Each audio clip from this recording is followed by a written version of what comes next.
बेटी एक बार चल के लड़के को देख तो लो। मेरा दावा है कि लड़का तुम्हें बहुत पसंद आएगा। बाला बहुत अच्छा लड़का है। हाँ हाँ बेटी, हम लोग तुम्हारे दुश्मन तो नहीं है। किसी अच्छे लड़के से ही तुम्हारी शादी करवाएंगे ना। आखिर तू हमारी इकलौती बेटी है। अच्छा ठीक है माँ, अब ज्यादा भावुकतापूर्ण शब्दों का इस्तेमाल ना करो। मैं चलने के लिए तैयार हूँ। चलो फिर बिना देर के हम सब चलते हैं। सभी बाला के घर पहुंचते हैं।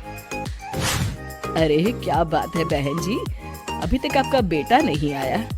जी बस आता ही होगा। तभी वहाँ बाला आता है। लो जी, आ गया मेरा बेटा। ये लोग तुझे देखने आए हैं और ये इनकी बेटी नम्रता है। बाला के सर पर बिल्कुल बाल नहीं होते। ये देख नम्रता और उसके परिवार वालों की आंखें फटी की फटी रह जाती है। ये तो टकला है। हे भगवान, माँ पिताजी, आप दोनों एक टकले से मेरी शादी करवाने वाले थे। अरे ये तो पूरा उजड़ा चमन है। देखो बेटी, इस तरह किसी का मजाक उड़ाना गलत है। किसी के बारे में इस तरह की बातें नहीं करते। बालों का क्या है, वो तो आते जाते रहते हैं। लड़का टकला है तो क्या हुआ, इंजीनियर है, अच्छा खासा कमाता है। आप चुप रहिए जी। इसकी तरफदारी इसलिए कर रहे हैं क्योंकि आपके भी सर पर बाल नहीं है। मैंने तो आपसे शादी कर ली, मगर मैं अपनी बेटी की शादी एक टकले से बिल्कुल नहीं करवाऊंगी। अरे ये क्या, कब से आप लोगों ने टकला टकला लगा रखा है? और माफ करना, तुम भी कोई हूर की परी नहीं हो। तुम लोग मेरे घर में आकर मेरी ही बेइज्जती कर रहे हो। निकल जाओ यहाँ से।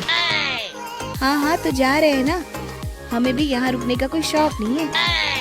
नम्रता और उसके परिवार वाले उठकर वहाँ से जाने लगते हैं। तभी नम्रता का छोटा भाई जाते जाते कहता है, टकला, तेरा बाप टकला। और इस तरह बाला का रिश्ता टूट जाता है। फिर एक दिन सड़क के किनारे एक आदमी घूम घूम कर कंधी बेच रहा होता है। कंधी ले लो, कंधी, एक से बढ़िया एक कंघी ले लो, नए जमाने की कंघी ले लो। अरे भाई ये ले लो।